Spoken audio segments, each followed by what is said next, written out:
Hey guys, it's Average Gatsby, and welcome to Adepting Through Insanity. This is my fighting Geth's synthetics and shielded enemies video, part 2. And here I'm going to show you how I like to fight the Geth Prime, and also how I'm going to fight the Colossus without using any heavy weapons. First off, I'm still using the same squad as before, Zaid with squad disruptor ammo, Garrus for his overload, and I'm level 13 with level 4 warp, level 4 wide singularity, and level 3 biotic mastery with 1 point in energy drain, which I will be using quite a bit this video, because I think it's pretty underrated. You know, it has a lot more in common with overload than you might think. Right there, what I was doing is dragging my squad mate's power up to the top bar, and that way I can, you know, I can always see when his ability is recharging. That way I don't have to pause and sort of guess when it's going to respawn. So right here I'm going to show how I use overload and energy drain in combination.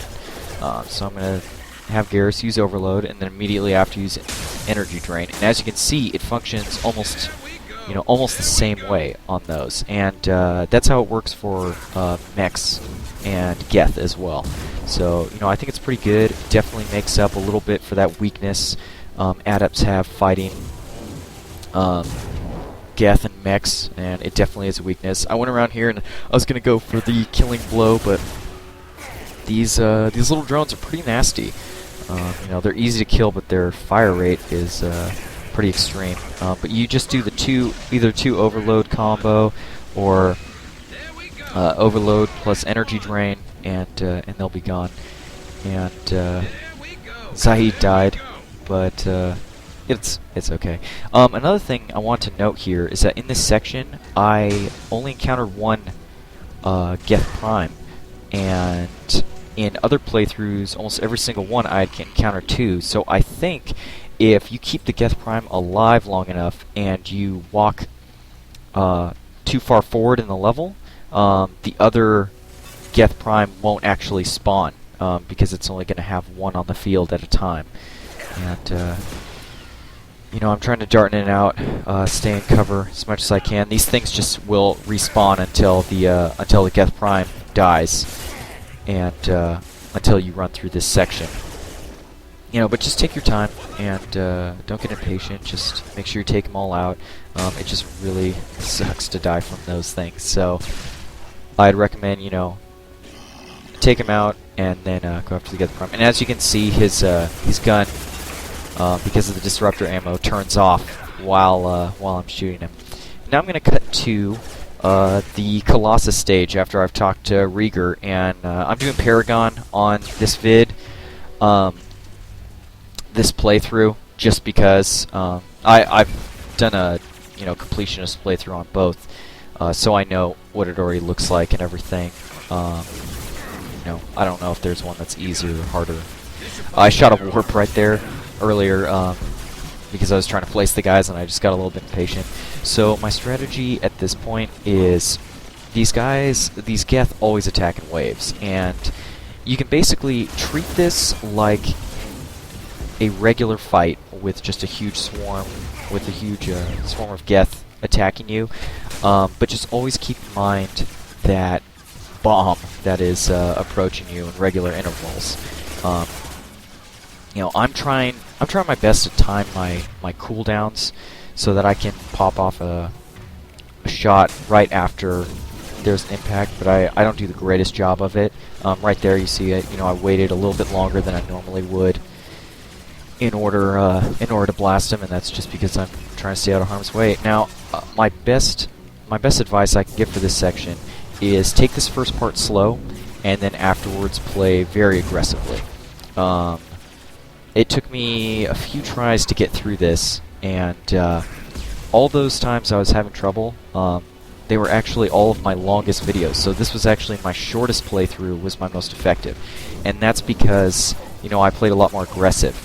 Now before, I used to go to that spot I'm looking at right now, but I found that if you charge up here first and you just try to cover as much ground as you can, getting closer before the next wave happens, you're in a lot better position. Now right here, there's going to be just a total swarm of Geth, but I'm in cover, and I don't need to pop out of the cover to get my kills. I just need enough time to fire my my one maneuver and then get back in there. Garrus goes down, and that was a major bummer. It majorly slows down my kill speed. I'm mainly worried about right here the Geth destroyer. It's just, it's a Forja flamethrower on steroids, and it's pretty nasty. It takes more than one overload, possibly more than two, to take down his shields, and he destroys your singularities very quickly. But fortunately, I keep laying down singularities in that spot, and he keeps touching it and then backing away. I don't know what it is about this cover. I think it is the fact that there's all the exposed sunlight, and you'll notice that the Geth, as much as possible, are trying to avoid that, I think, Can't say for sure. I don't know if that ramp is in the shade or not, and right there, just blow them up with the combo. That's mainly what I'm using my combo powers for now, or put down positions where I can slow them down, and also and then use it to get a quick kill. And I'm pretty sure that's in the sun. So my earlier, when I said earlier that he didn't come across because of the sun, that that's obviously not right. So I can't really tell you why that happened. But either way, I still would have been prepared for him. I would have just used all my singularities on him. I would have locked him down the same way I try to lock down Harbinger and whatnot. And I think that's a really good position for Garrus, by the way, if you are getting rushed up those stairs. They're all focusing on him, so all I have to worry about is the Geth Colossus firing at me. I would say the hardest part of this whole level is just finding the patience to, not use your abilities as soon as your cooldown is done, and only go from cover to cover when, after his shot has made impact. And then right here, a lot of people like to stay up here, but it's pretty easy for you to get flanked, for people to run up those stairs that you just passed. There was one of the deaths I had was because they ran up there, and I found that if you set up your guys and Shepherd in this position, they're going to hang out down in that pit, basically, the pit of death, as you can see right now, instead of going around and trying to flank me. And so I just take up this position, and curving. I'm also got my guys in such a position that the Geth Colossus can't take any shots at me, but I've taken them all out. They must have been grouped back there, and I'm looking behind me just to make sure that no one's around, and then also placing my guys down at that corner. I think they both have a line of sight right there, so they're just going to be taking shots. And then my strategy for taking this guy out is very simple. Just, spraying as much as I can with the submachine gun, dodging each shot, and making sure to stay hidden when he starts using the machine gun.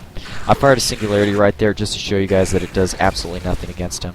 But one thing that is nice about this boss is he has a very wide area for shield. So if you notice, when I'm aiming in the center of his body, none of my shots are missing him. And this is the machine gun I was talking about. This will absolutely annihilate you if you're in the way. You can survive one of those bombs that he's firing at you, but you cannot survive more than a second of his machine gun fire. So right here, I've switched over to warp instead of Garrus's overload, and also firing at the same time. Just holding on the trigger, and it's pretty simple. If you haven't really been shooting him, which my goal was to not shoot him at all before this point, he's got no reason, to lock up and try to repair himself. So, focus on him at the end. Wait till you've cleared out the all of the Geth, and take up this spot because it's a great spot. Anyway, I'm Average Gatsby. Thanks for watching.